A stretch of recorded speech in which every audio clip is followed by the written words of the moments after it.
अस्सलाम वालेकुम। आज हम क्लास 10 चैप्टर 1 का जो टॉपिक पढ़ने वाले हैं वो है 1.5.2 ऑफलाइन एंड ऑनलाइन एप्लीकेशंस। सबसे पहले है offline applications. Offline application are programs that can run without an internet connection. They rely on entirely on the device local resources such as storage, processing power to function. These apps are useful when they are no access to the internet, but they can still perform tasks. अब उनमें कौन कौन से application शामिल है? Microsoft word, adobe Photoshop, VLC media player. Basically offline application वो programme होते हैं जो इंटरनेट के बगैर चल सकते हैं। ये सिर्फ डिवाइस के अंदर के रिसोर्सेज पर काम करते हैं। इंटरनेट ना भी हो तो ये काम करते हैं। अब अंदर के रिसोर्सेज जैसे कि रैम, स्टोरेज, प्रोसेसर्स, इन चीज़ों पर ये रिलाई कर रहे होते हैं। ठीक है, उनसे ही उनको यूज़ करके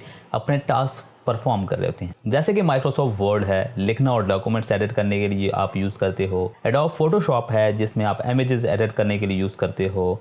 VLC मीडिया प्लेयर है जिसके ज़रिए आप वीडियोस को प्ले करते हो, म्यूजिक को चलाते हो। जैसे डायरी लिखने के लिए इंटरनेट नहीं चाहिए, वैसे ही ये ऐप्स भी इंटरनेट के बगैर काम करती हैं। और सिर्फ यही कुछ एप्लीकेशन नहीं हैं जो एप्लीकेशन इंटरनेट नहीं मांगती, वो एप्लीकेशन क्या होगी? ऑफलाइन एप्लीकेशन में आएगी। ऑनलाइन एप्लीकेशंस, आपको अंदाजा हो गया होगा कि ऑनलाइन एप्लीकेशन कौन सी होंगी। Online application require an internet connection to function because they access resources, data और services hosted on remote servers.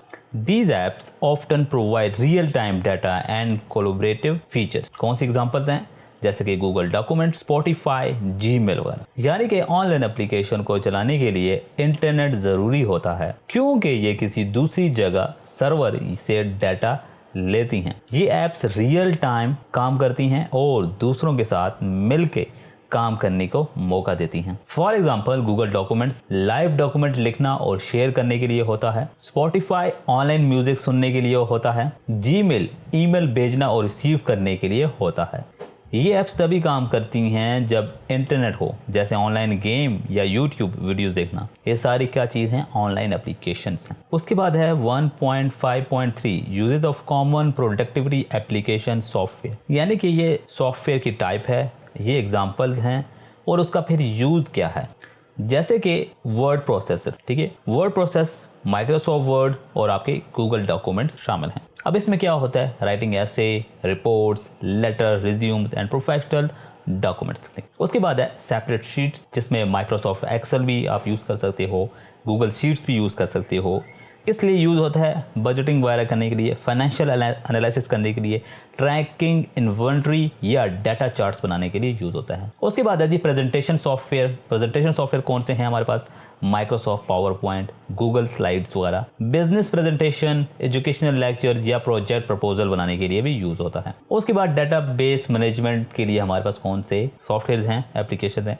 Microsoft SS, MySQL, ये शायद आपको याद हो, यूनिट 3 में हमने देखा था। Managing customer data, inventory, employ records and large data sets. उसके बाद है जी ईमेल क्लाइंट्स। ईमेल क्लाइंट्स में कौन से शामिल हो जाते हैं? माइक्रोसॉफ्ट आउटलुक, ठीक है, ये एप्लीकेशन हैं। मोज़िला, थंडरबर्ड, ठीक है जी। ऑर्गेनाइजिंग क्या करता है जी? ईमेल को, स्केजुलिंग जी, अपॉइंटमेंट हो गया या मैनेजिंग कॉन्टैक्ट्स हो गए। यानी कि ये सारे वो कैटेगरीज हैं, या समझ लें कि कैलेंडर टास्क मैनेजमेंट के लिए आपके पास कौन से एप्लीकेशन हैं?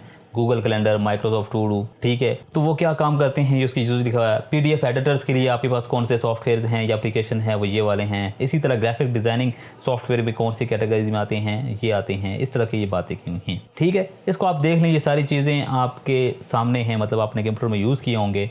आप जब इसको देखेंगे, जैसे कि वीडियो कॉन्फ्रेंस टूल में कौन कौन से हैं, जैसे आपको मशहूर पता है जूम है, उसके बाद माइक्रोसॉफ्ट टीम्स है, स्काइप है, गूगल मीट्स है, इस तरह के और भी हैं। पर जो आपकी बुक में जिक्र है उसको देखते जाएँ, और आप इसके अलावा भी मेंशन कर सकते हैं, कोई ऐसा मसला नहीं है।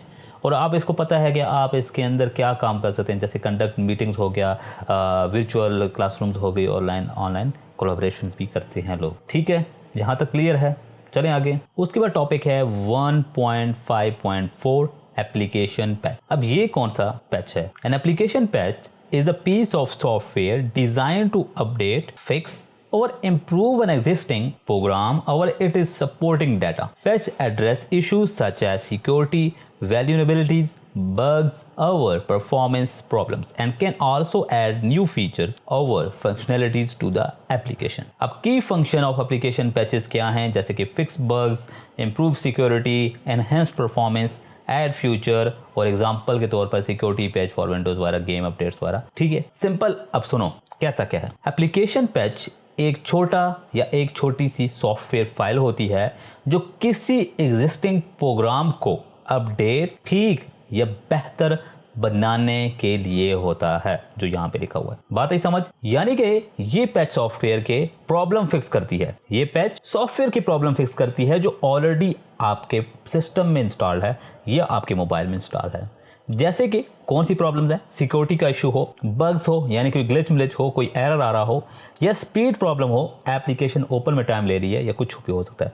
या फिर कभी कभी नए फीचर्स भी ऐड करते हैं इसी पैच के जरिए से। जैसे मोबाइल ऐप है, अपडेट होती है और लिखा होता है बग फिक्स एंड इम्प्रूव्ड, यानी कि आप प्ले स्टोर पे जाओ, आपके एप्लीकेशन का अपडेट आया होगा तो उसको क्लिक करो तो उस पे लिखा होता है कि डेवलपर ने क्या अपडेट भेजी है। ठीक है, वहां पे लिखा होता है बग फिक्सेस इम्प्रूवमेंट या न्यू फीचर्स एडेड, तो वो सब कुछ वहां पे मेंशन होता है। तो जो अपडेट वर्जन आता है वो बेसिकली उस एप्लीकेशन का पैच होता है। ठीक है, ये सिंपल इसी तरह है जैसे कि पैच का मतलब होता है सॉफ्टवेयर की मरम्मत करना। जैसे कपड़ों में पैच लगाते हैं फटे हुए हिस्से को ठीक करने के लिए, ऐसे ही सॉफ्टवेयर को ठीक करने के लिए पैच किया जाता है। अब एप्लीकेशन ओके के पैच के काम क्या होता है, एप्लीकेशन का या जो पैच का काम क्या होता है? बेसिकली जो यहाँ पे लिखा हुआ है बग फिक्सेस करना, यानी सॉफ्टवेयर के एरर या ग्लिच को दूर करना।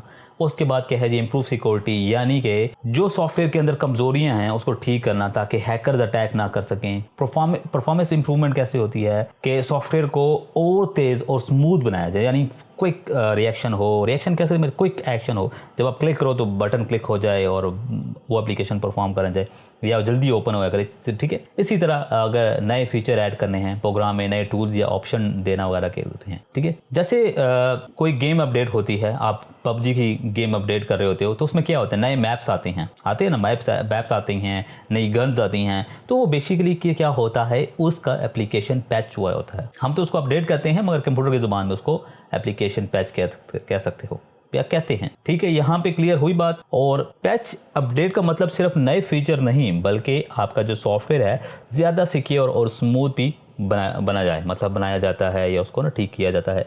क्योंकि दुनिया में वर्ल्ड में ना बहुत सारे पीसीज हैं, बहुत सारे सिस्टम्स हैं, मोबाइल फ़ोन्स हैं, तो कहीं ना कहीं किसी न किसी सिस्टम में, कहीं ना कहीं किसी मोबाइल में कहीं स्पेसिफिक पॉइंट पर वो काम नहीं कर रही होती या कुछ एरर आ रहा होता है, तो लोग कंप्लेन करते हैं। जब वो कंप्लेन करते हैं तो ज़्यादा जब कंप्लेन रिसीव होती हैं तो डेवलपर उस एरर को फिक्स करते हैं। जब एरर फिक्स हो जाता है तो उसका अपडेट वर्जन आता है। तो अपडेट वर्जन इसी वजह से आता है। कभी कभी आपने देखा होगा कि अपडेट वर्जन आ जाता है बट कुछ चेंज नहीं होता, कुछ नई चीज़ नहीं देखने को मिलती। बेसिकली वो बैकग्राउंड में उस पर्टिकुलर डिवाइस का एरर फिक्स होता है। हो सकता है आपके पास ना हो मगर जो दूसरी डिवाइस है उसके पास वो एरर था, वो ग्लिच था, वो बग था, वो फिक्स करने के लिए ये अपडेट आता है या एप्लीकेशन पैच आता है। इसमें वही बात की हुई, सिक्योरिटी पैच फॉर विंडोज़, ठीक है, गेम अपडेट जो मैंने आपको बताया।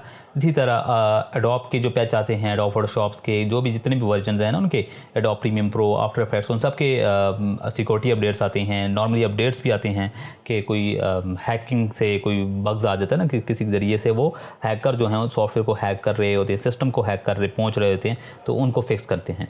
यहाँ तक कोई कन्फ्यूजन हो, कोई सवाल हो तो आप डायरेक्टली कमेंट करके पूछ सकते हो या फिर व्हाट्सएप ग्रुप ज्वाइन करके भी पूछ सकते हो। Thank you.